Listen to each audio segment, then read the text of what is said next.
Hello, everyone. We are live at lunch. Thanks for joining us. Here to talk about any immigration questions that you have. I'm getting my ring light in my eye, so I'm going to take off my glasses. Any immigration questions that you have here today, probably for the next hour. I've been just going on live for like 30 minutes, but I'm going to stay longer today and see. I'm trying to get like more consistent so that we can get more people coming in that might have questions. So I'm going to stay on a little bit longer today, see how many more people we can get to join, and here to answer any immigration questions you have. Please comment and ask your question, or I could bring you on and we could do, we could put you on live to ask your question. We also are hiring. If you see our little ticker on Facebook and Instagram and YouTube, it says that we are hiring for all positions. We are growing rapidly. So we are currently recruiting for immigration attorneys, paralegals, intake, and in office. So we are busy right now recruiting. I think that we have an amazing place, that we're creating an amazing team to work with. You can work in person, you can work remote, you can work anywhere around the world.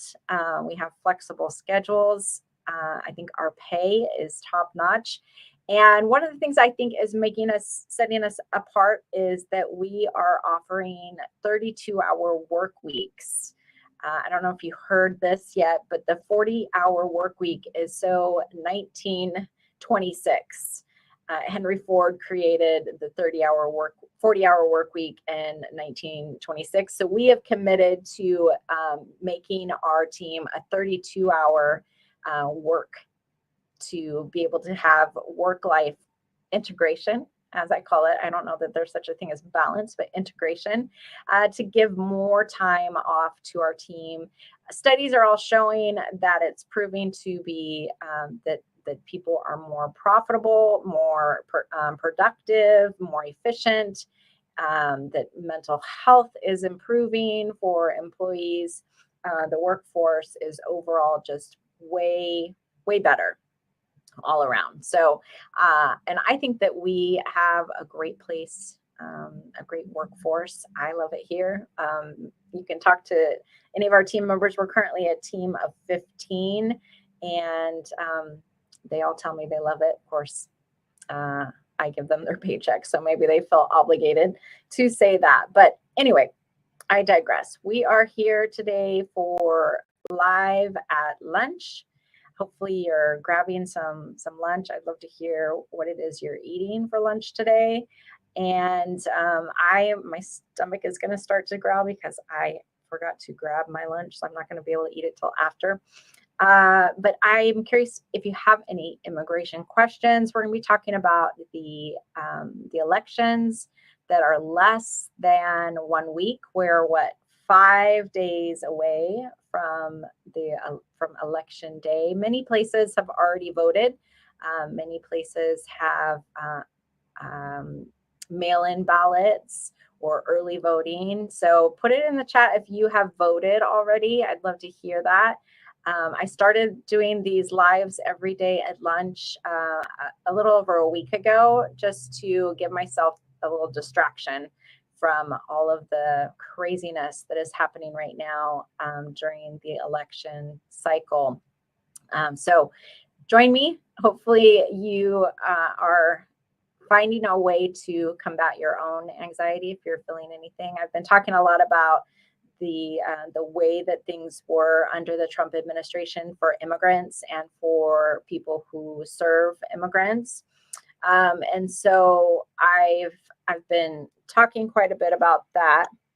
Sorry about that. And not to, put the emphasis on me or on my colleagues. Of course, the ones who suffered more were immigrants and their families. But I can only speak from from my perspective, and I can speak to what my clients shared with me. But that to me has been what has been most anxiety inducing, is remembering what it was like to try to help immigrants during the Trump administration, and the frustration of so many changes, of policies that were cruel and just did not make sense. I mean, only the big things really hit the news. And so I think a lot of people don't know exactly what happened to immigration policy during the Trump administration. You heard about the big things, right? Like building the wall, which, spoiler alert, never happened. And you heard about separating children from their parents at the border, which also, spoiler alert, like many of those kids still have not been reunited with their parents. So you heard about those big things in the news, but many of the smaller changes or the more complex changes never made it to the news. That's what I think is missing from the conversation, right? Because the way that Trump has been presenting the conversation is we're just going to close the borders. We're going to deport everyone. We are going to, we need to just save America, make America great again by taking out anyone who is not white. And that is upsetting, even as a white person. And you may say, and I can say, I don't know what it's like to be non-white because I am white. Just like I can't say I don't know what it is to not be a woman because I've always been a woman. So this is my experience. I cannot speak to the experience of others, but even as a white person, through my service to immigrants for the last 2.5 decades, it's disturbing and it's upsetting. And so I am pro-immigrant. You may have guessed that already. I vote pro-immigrant. There are some people who vote pro something else.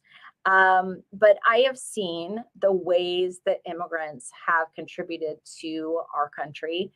This country was founded by immigrants. This country was built on the labor of immigrants. And this country also has a history. This is not really anything new, attacking immigrants, because our country has a history of using immigrants for their benefit and then discarding them when it's somehow to their detriment. And I try to keep my ears open so that I could try to understand from another perspective that is not pro-immigrant what the issues are. And when I listen to it and when I try to understand that line of thought, if you could call it that, I hear a lot of fear. I hear a lot of fear that's not rational. And I think in general, fear is not very rational. It's not based on logical thought a lot of times. And so what I hear a lot is, I'm afraid that my life is going to be impacted. And even if it's not impacted now, this person is telling me that my life will be impacted in the future. And that in order to stop that from happening, I need to take action now to, for example, as they're saying, to kick all immigrants out. And it was interesting that during the first Trump campaign, the first time around, it was, we need to deport anyone who's undocumented. And now this time around, it is everyone who is not a citizen.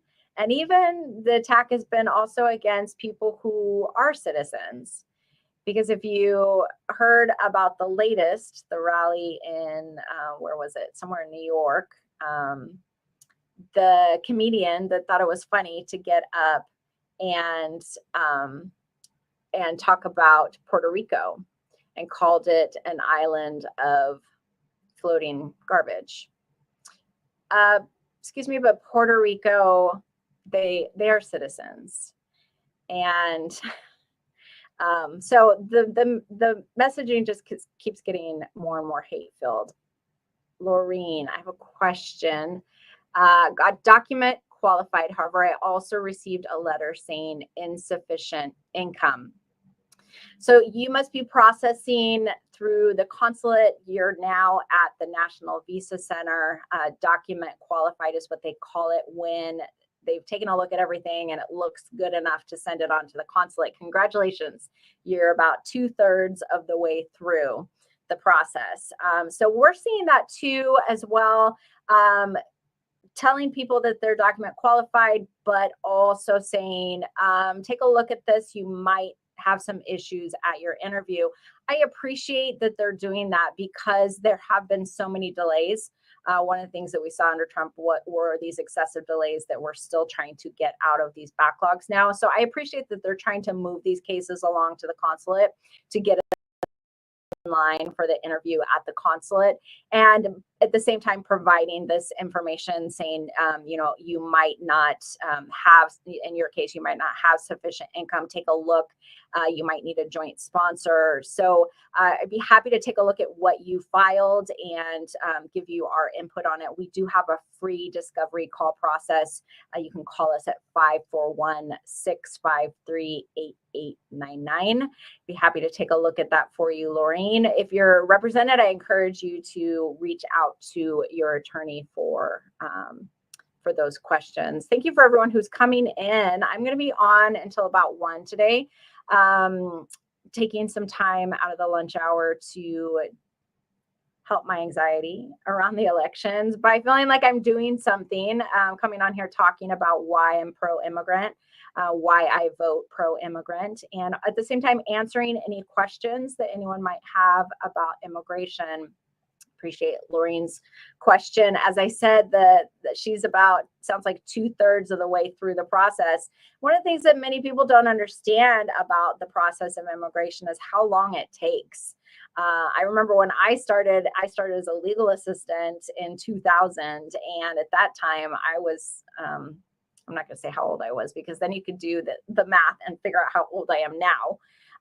But anyways, at that time, I thought that you could just get married and like the next day your green card is going to be sent to you in the mail. And that is not how it works at all.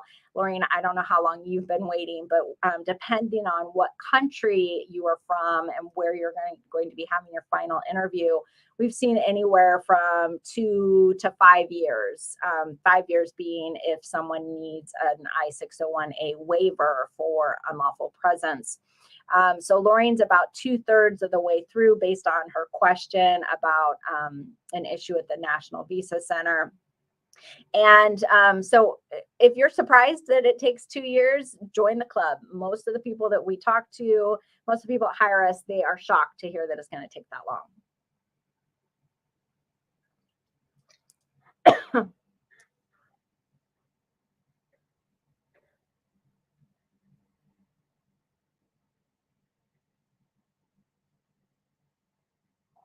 Thank you, everyone who's coming in. If you voted, please put in the chat that you voted.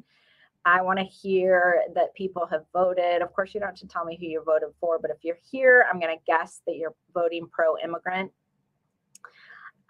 We really, really need to figure out why our country is heading down this road that is not pro-immigrant.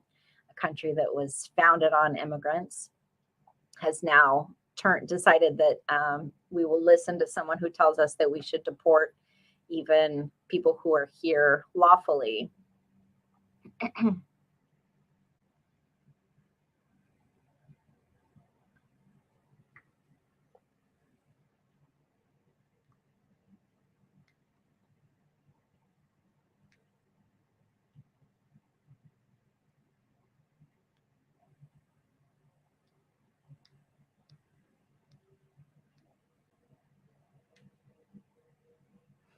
I am on TikTok and I'm also on Facebook and Instagram. And I think we're also streaming to YouTube. Put in the comments where you're watching me. I'm curious to know where we're getting the most viewers. I've also been wanting to do an experiment on the time of day. We're on Pacific time. I'm in Oregon currently. Thank you, Jose and Tammy. Thank you for your support. We're watching, and you voted pro-immigrant. Thank you so much. That really encourages me. I know it doesn't take much to vote, but sometimes it can take an effort. So I appreciate that you've already voted. Appreciate that you let me know that you voted.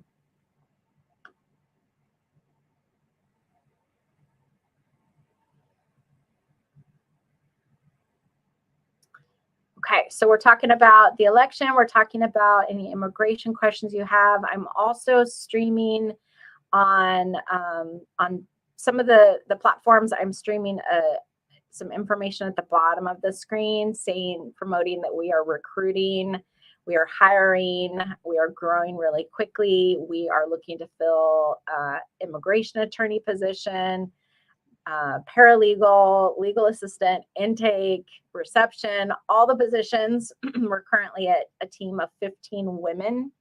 I'm so proud of the team that we're building. It's really exciting to see everyone's growth. And as we grow, because we're growing so quickly, it feels like we're just recruiting constantly and looking for ways to stand out from other places to work, because we know that people have a lot of choices when it comes to where they work, and we want to create a good work environment. And so most of our team works abroad, in other countries even. And then we have an office in Springfield, Oregon. We have 5 of us currently in office, but actually most of us work hybrid. So some of us are in office, out of office. Out of the 15, we have 5. So 2/3 are remote. Some of them are in other places in the US.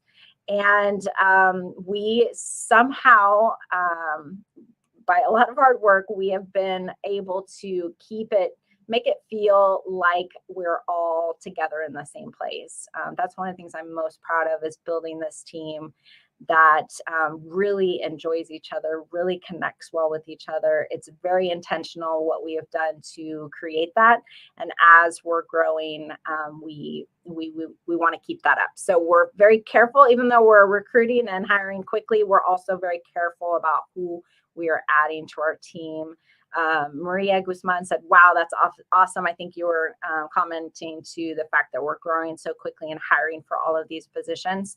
And one of the commitments that we've made is to have a proper work-life integration.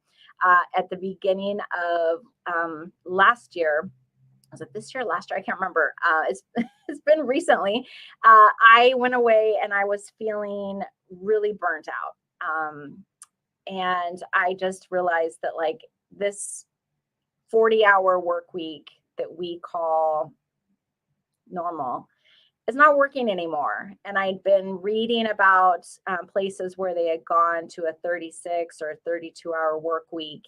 And I decided that was the direction that we were going to start taking our team, to be able to have a workforce that loves coming to work because they're not burnt out, and that can take 3-day weekends or however they want to structure their time. I don't know if you know this, but Henry Ford created the 5-day work week, the 40-hour work week on May 1st, 1926. And so it used to be, 6 days a week factory work. And he started realizing that there weren't enough.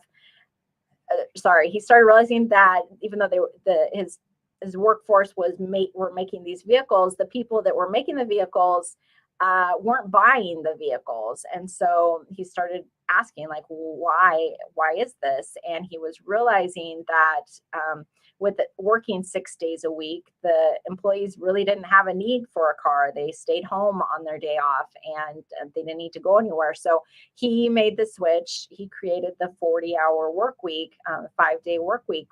And so we believe that that is so 1926 is not working for us anymore. And so we've made a commitment by May 1st, 2026, we are all going to be at 32 hours a week. Most of us are already at 36 hours a week. Some of us are already at 32 hours a week. So I'm really excited about that progress. And I think that that's one thing that really makes us different from many other immigration firms, is that we really promote that ability to have a schedule that is not going to burn people out, and also a schedule that's flexible, because so many people work from home now and work from other places, work remotely. They're able to flex their schedule in a way that works for them. We currently have someone working in Spain, and the time difference is quite a bit from Oregon. I think it's like 8 or 9 hours. So she actually works 6 a.m. Pacific time to 2 p.m. Pacific time. So there's great flexibility within our firm, and I like to think that that's one of my strengths, and one of the strengths of the team is that we do what works. We have a lot of, right now we're all women, we're 15 women, and we've made a commitment to be women-led as we grow. And so many of us also like our wives and mothers, and so we know that those things don't always happen on a 9-to-5 schedule, or they interfere. You could say they interfere with a Monday to Friday 9-to-5 schedule. So like I work Tuesday to Saturday.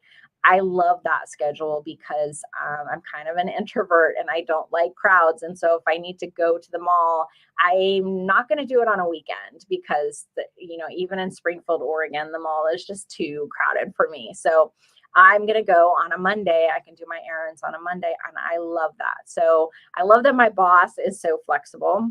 I always say like my boss is kind of a pain because I work for myself.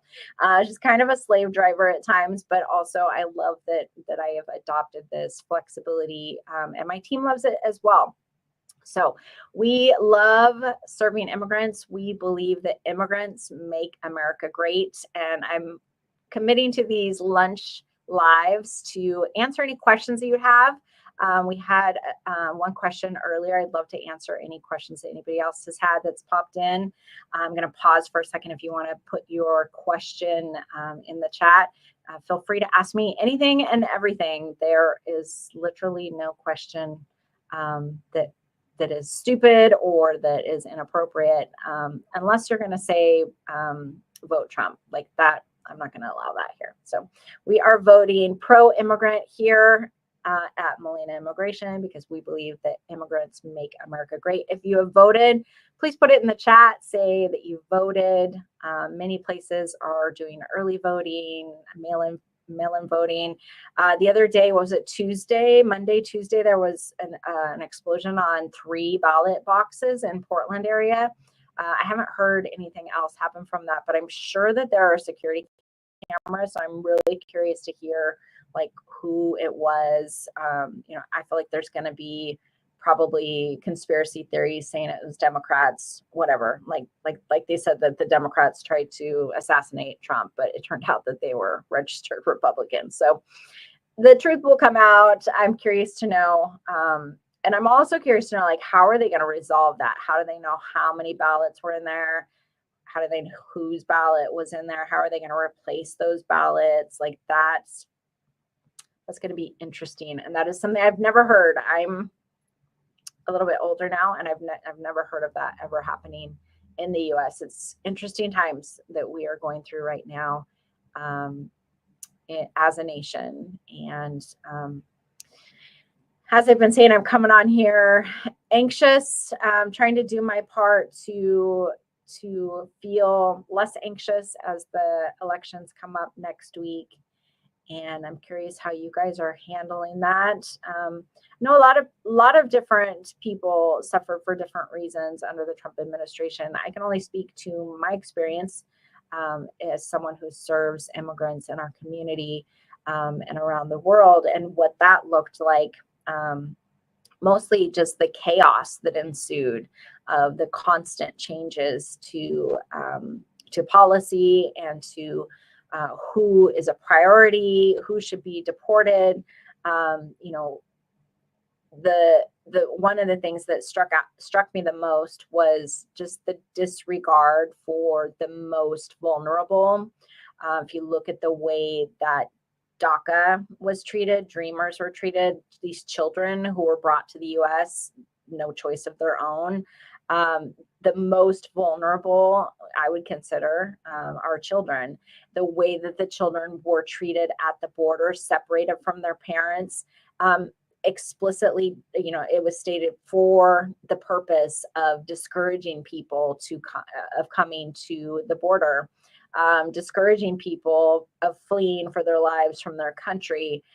Do you have to really make that choice? Should I stay in my home country and be in danger, or should I go to the U.S. trying to get protection and risk that my kids are going to be ripped away from me? Having to make that kind of decision, that's unconscionable. So, as I was saying, the ways that people were, the communities, the most vulnerable communities were affected, most vulnerable immigrant communities. I mean, immigrants as a whole are vulnerable, but within there, you're talking about children, you're talking about students, dreamers, also talking about the victims of violent crimes that qualify for a U visa. Currently, there is a very long wait time, more than 10 years, to get status that way, because there's limited numbers that they can approve each year. And so during the Trump administration, that administration decided that, well, because it's going to take so long to process that application, you can, instead of staying here protected while you wait for that approval, you can just leave, go back to your home country, and we'll let you know when it's time to come back. Things like that, where before and now after, those people are protected. They are not a priority. They are not going to be deported. Those kinds of changes under the Trump administration are the things that really hurt the most and gave us the most difficulty, right? Gives me the most PTSD, because my heart has always been for justice. My instincts are always to stand up when something is wrong and to speak for those who don't have a voice. I think that anyone who goes to law school should have that at their core. If you're thinking about going to law school, number one, talk with some attorneys before you do, because many people that I went to school with had no idea what it was going to be like going to law school, or let alone being an attorney afterwards. My second piece of advice, if you want to go to law school, is work for an attorney before you go to law school. It's a very expensive course. It's 3 years. It's a big commitment. And so I went to law school with many people who halfway through, they're like, this is actually not what I thought it was going to be. This is not what I want it to be. Like, that's a lot of time and money to waste. So, and then my third piece of advice, if you are thinking about going to law school, make sure that you really do want to fight for what's right, and that justice is at your core. Because if not, you are going to get really frustrated fighting against systems that are just unfair most of the time, that don't make sense, that don't protect the ones that need the most protecting. And that's why the legal profession exists, is to protect those who don't have a voice, to be a voice for those who cannot speak or do not know what to say. And so I've always had that at my core. And I think that that's part of what makes me a successful attorney, is that what drives me is sometimes to work more than I should, is to find that justice and to keep fighting until we get that justice. And so it's people like Donald J. Trump who get me upset, and and make me realize that we still have a lot more work to do. I'm also like an educator at heart. Like I thought I wanted to maybe be a teacher. And so what I try to do is also educate people, because a lot of times fear and these strong opinions are really just based in ignorance. Not to say people are stupid, but ignorance to me means they just don't know. They don't know, they don't understand, they haven't heard. And so this ignorance that happens, the only way to combat that is through education and is through sharing information. And so what I try to do many times, and even people who call our office and who say, well, I want to bring my family member, I'm frustrated that it's going to take so long. Like, why do all these people just flood the border and they get, all of these benefits? And I have to say, whoa, wait. First of all, like that is not how it works. Let me explain to you how it works. And please, as someone who has family who are immigrants, please don't add to this mis and disinformation about how the immigration process is and what it looks like. So I feel like the combination of the justice, the sense of justice that I have, and also the passion for education, it's something that I'm constantly putting on display in our practice, because for me, what has changed me is hearing stories. Hearing the stories of my clients and my colleagues' clients, and knowing that these are real stories. These are not just statistics. These are not numbers. These are real lives that are affected by the government, by the world, by politics, by the economy. These are real people that are struggling to do what's right. These are real people who have spouses and children who are U.S. citizens. And those stories make me, they inspire me. They help me to, and as I share those stories, what I'm hopeful is that people will understand, that they'll understand and they'll be empathetic. Okay, I was looking, I thought I saw a message, but maybe not. Make sure if you have a question that you comment below, please. And speaking of stories, I want to share a story.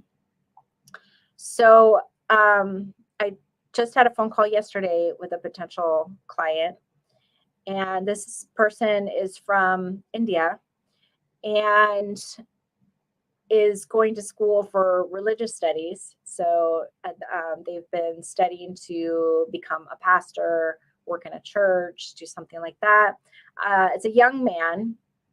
And when I first talked to him a couple months ago, he had a girlfriend, a U.S. citizen girlfriend. And so we were talking about doing possibly a religious worker visa, or continuing with his studies, or possibly if marriage was on the table, that they might get married.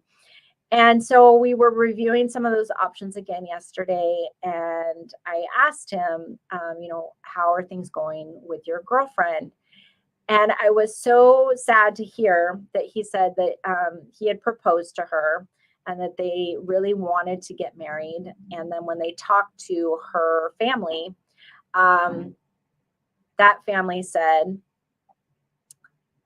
and I'm not going to be able to say exactly how it was said, but in summary, that they were not going to allow their daughter to marry someone who was not white. Again, this was a young man from India. So if you know any people from India, they are darker skinned. And this young woman was white and her family was white. They all went to church. They were all God-fearing Christians. Here's this young man who's come to the U.S. to study religious studies, to become, do work in the Christian church. And he had been already serving in that church for years. as he was going to school. And so that was the same church where the girlfriend was going and the family was going, and they all knew him. And for some reason, that opinion, some would call it racism. I would. Some would call it xenophobia. I would.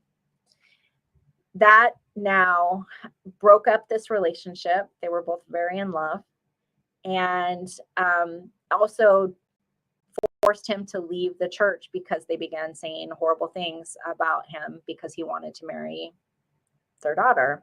So these are the kinds of stories. This isn't just a story. This is a real person. I can't give too many more details, but these are real people and real lives that are affected by this sentiment, this feeling, this wave of anti-immigrant opinion in our country that has been this fire that is it's been there. It's not really new, but until recently, until Donald Trump started to speak the words, the hate-filled words against immigrants, now people feel like they have a person to speak for them. Now, in the opposite way, then I feel like justice, people should speak for those that don't have a voice. But now here's this man who has power, this white man who has power, and he is saying these hurtful, hateful, untrue things about immigrants. And because people also might tend to agree with it, they feel more empowered, more emboldened to say these things out loud. The things that they've been thinking in their head for generations, now they can say it out loud. Because now they've been given a reason. Now they've been given misinformation and disinformation, numbers, statistics taken out of context, just flat out lies. This thing about the eating the dogs, eating the cats. I know I keep coming back to it, and I apologize to Springfield, Ohio for all of this, even though it's not my fault. But just the mess that has happened from these lies and misinformation and disinformation, it's horrible. Okay. I wanted to actually talk about religious worker visas, because that is one of the things that I'm seeing that has been just so evident, is the way that the Christian church has kind of come and supported Trump. But I consider myself still a Christian. And one of the visas that I really enjoy doing are religious worker visas. So I want to share about that a little bit. As I was talking with this young man yesterday, that might still be an option for him. The church where he's now attending is very interested in hiring him, offering him a position. So the religious worker visa is a great option for anyone who is interested in working in a church. And it could be in a number of different capacities. It does have to be as a religious worker. So it can't be like a janitor or a secretary, something like that. But there are many positions in the church that would qualify. There's, of course, head pastor, youth pastor, worship pastor, missionaries, Sunday school teachers, all kinds of positions that would qualify. Okay, I'm going to pause this about religious worker visa, because I just got a question. So let me address this. It says, my brother married someone that came to us with asylum, and now that she got residency, she wants a divorce. Can he take them away? So actually, I'm not going to address that question. I'm just not going to address that question. This is something that I hear from time to time as an argument why people shouldn't be allowed to get a green card through marriage, is that, well, after the green card was received,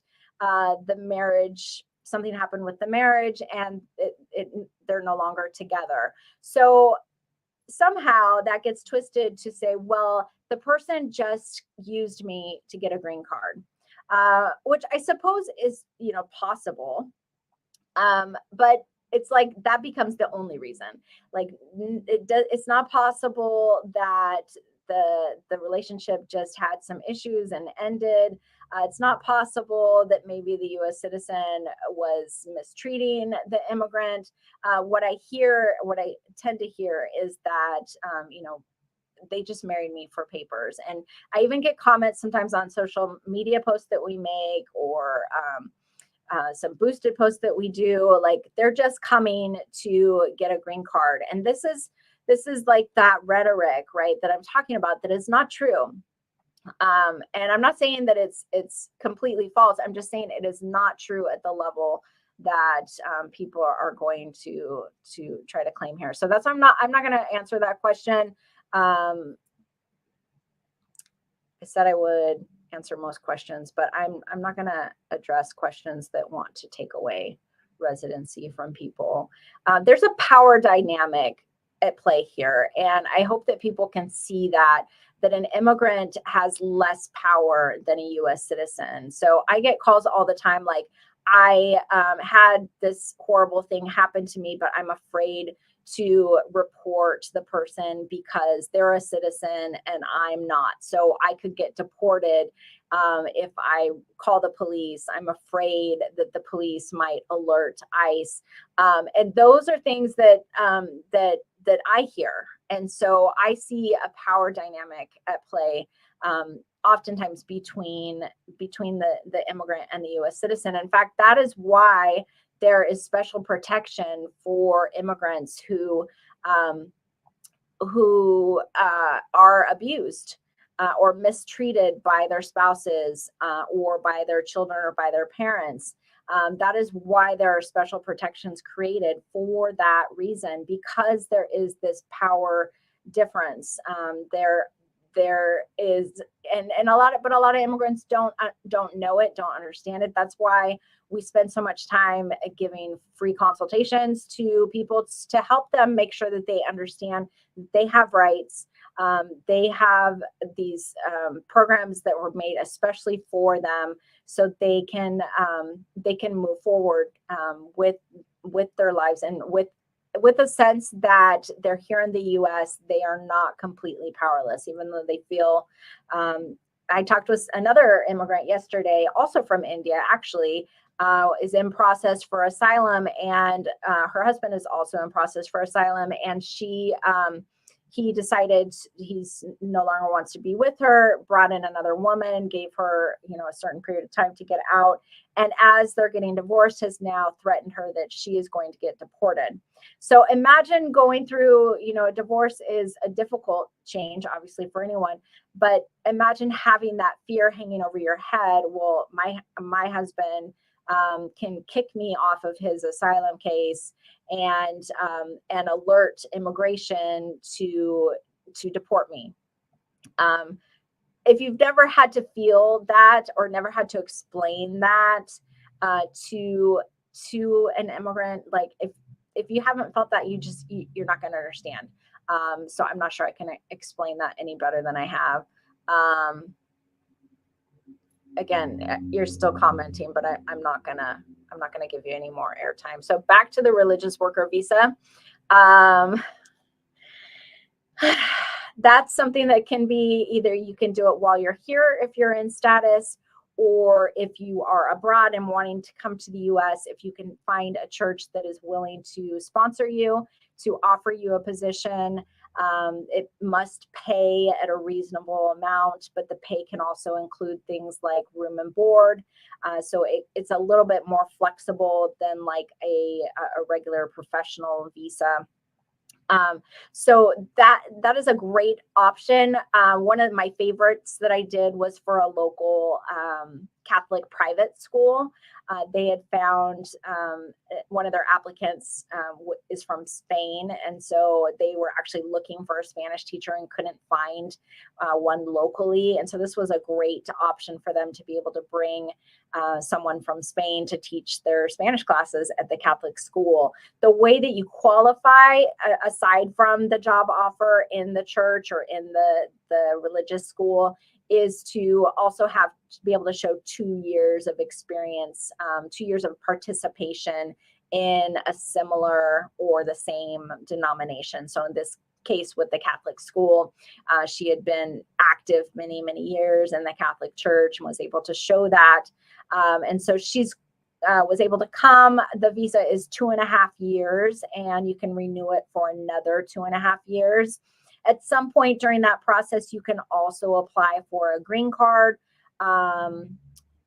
to be able to stay permanently. And after the 5 years, you do have to leave the country if you don't have another option to stay, because the religious worker visa allows for 5 years and then take a year off and then come back for 5 years.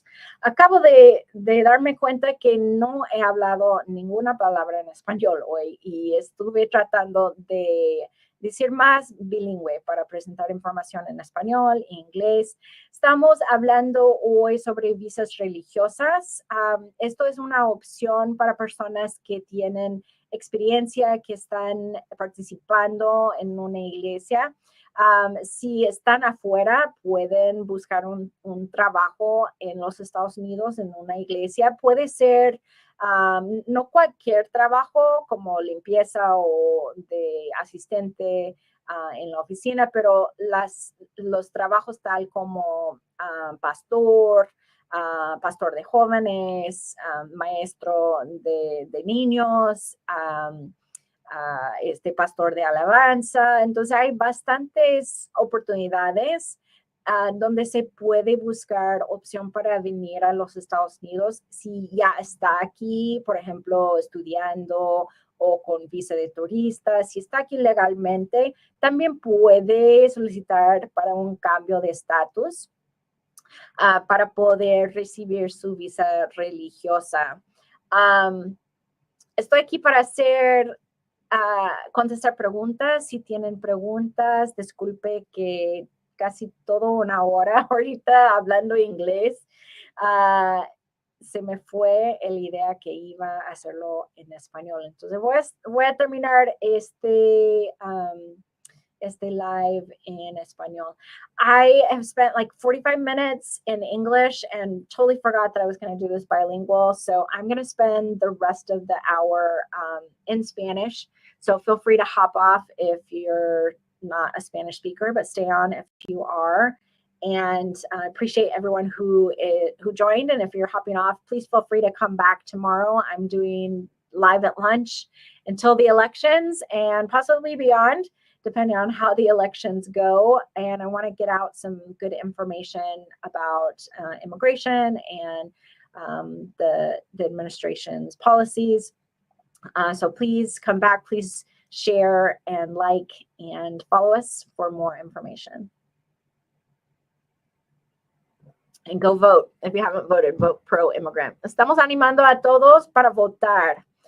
Y no solo votar, pero votar con la intención de votar en favor de inmigrantes, porque ahorita hay un ataque tan fuerte, tan violento contra inmigrantes y tenemos que empezar de trabajar para explicar, para decir historias, para educar y para abogar para la justicia de inmigrantes, porque esta nación fue creado por inmigrantes y el trabajo que se ha hecho los inmigrantes para construir y hacer el país un mejor lugar. Esto es algo que no se puede negar. Tenemos el ex presidente Trump que tiene palabras tan fuertes, tan llenos de odio, que están animando a los ciudadanos que tienen también rencor o odio o ignorancia o algo, no sé qué es, pero está animando a esas personas a estar en contra de los inmigrantes. Y el Trump, que le voy a decir, el Trump está prometiendo deportar a todos, no solamente los inmigrantes indocumentados, pero todos. Y aunque yo creo que no va a ser posible porque no hay suficientes recursos para hacerlo, de todos modos da miedo. y da razón a personas que no son buenos de empezar a hacer daño a inmigrantes, preguntándoles dónde son, diciéndoles que regresen de dónde son. Yo he escuchado muchas personas que nacieron aquí, que tienen familia aquí y que solo por el color de su piel han recibido amenazas, han recibido, han sido acosados en la comunidad, en lugares públicos, solo por el color de su piel. Entonces, lo que está pasando en nuestro país ahorita es muy preocupante. Estamos en un tiempo muy crítico, donde tenemos que tomar acción y tenemos que abogar por justicia, por los inmigrantes, por los que no saben sus derechos, por los que no tienen voto. Estos inmigrantes que ya tienen ciudadanía, que pueden votar, les animo, por favor, piensa en lo que está haciendo. Si está votando para Trump o para personas que no están a favor de inmigrantes, piensa bien lo que está haciendo, porque está votando en contra de su herencia. Está votando, si puede recordar, por ejemplo, si puede recordar cuando usted vino a los Estados Unidos y qué tan difícil fue emigrar y ahora está queriendo poner en presidencia una persona que quiere hacer, no solo hacerlo más difícil, sino hacerlo imposible y deportar a los más que se pueda, incluyendo niños, incluyendo estudiantes, incluyendo personas que han estado aquí desde ser bebé, desde su niñez, que han estado aquí, que hablan más inglés que español. Estas personas merecen protección, no merecen el trato que Trump quiere darles. Entonces, por favor, les animo que votan con esto en mente.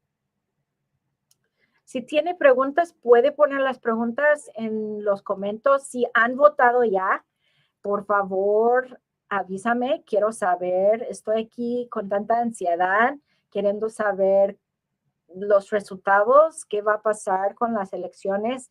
El último día para votar es el martes. Si está aquí en Oregon, puede votar por correo, puede dejarlo en uno de las cajones, no sé cómo se dice. Se puede votar, no es necesario ir en persona, aquí no se hace así. Otros estados pueden votar ya, puede votar temprano. Recomiendo que voten lo más pronto posible.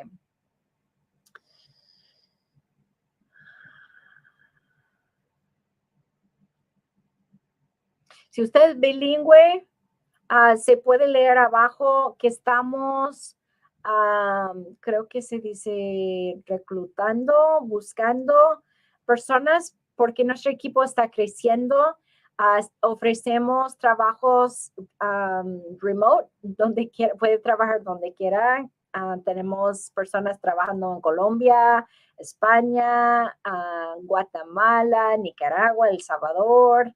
También tenemos personas trabajando en otros estados. Nosotros tenemos una oficina en Springfield, Oregon.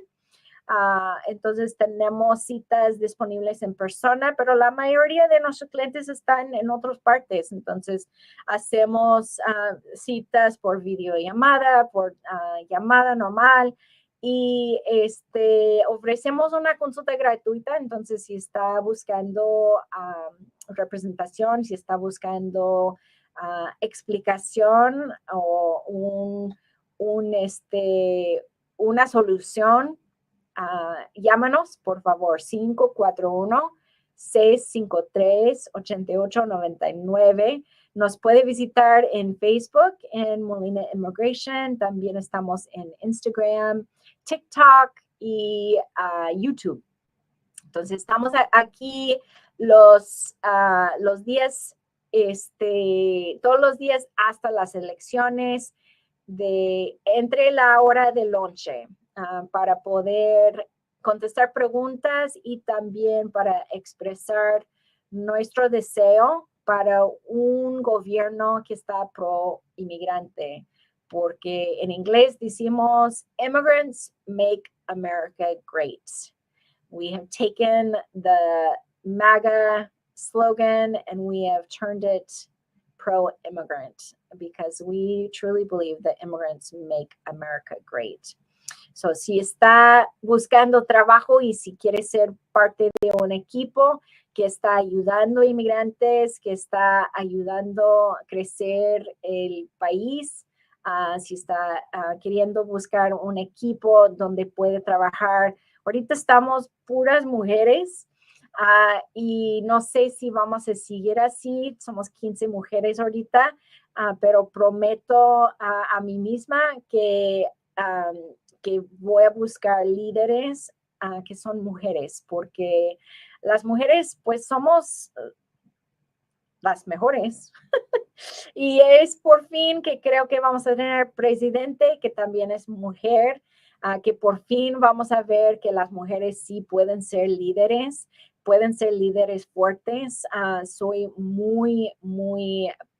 tengo mucha pasión sobre el apoyo de mujeres, el apoyo de mujeres en posiciones de liderazgo. Entonces estoy buscando ver una presidente por fin que sea mujer. Voy a terminar este en vivo hoy. Gracias a todos que llegaron. Gracias por sus preguntas, sus comentarios. Y nos vemos mañana. Mañana es viernes. Vamos a estar aquí a las 12 hora pacífica. Thank you everyone who's been watching. If you're still watching and listening, speaking English, you just listened to like 10 or 15 minutes straight of Spanish. Good job. We are hiring. If you understood all of that in English and Spanish, please check out the information below. Send us your resume. We are hiring for immigration attorneys, paralegals, legal assistants, intake, and in-office reception. So we're doing all of it. We are growing. We're probably going to double in the next 18 months. We're currently at 15 people now. So join us. We have a great group of people. Thank you, everyone, for staying, for coming, for your support, and I will see you all tomorrow.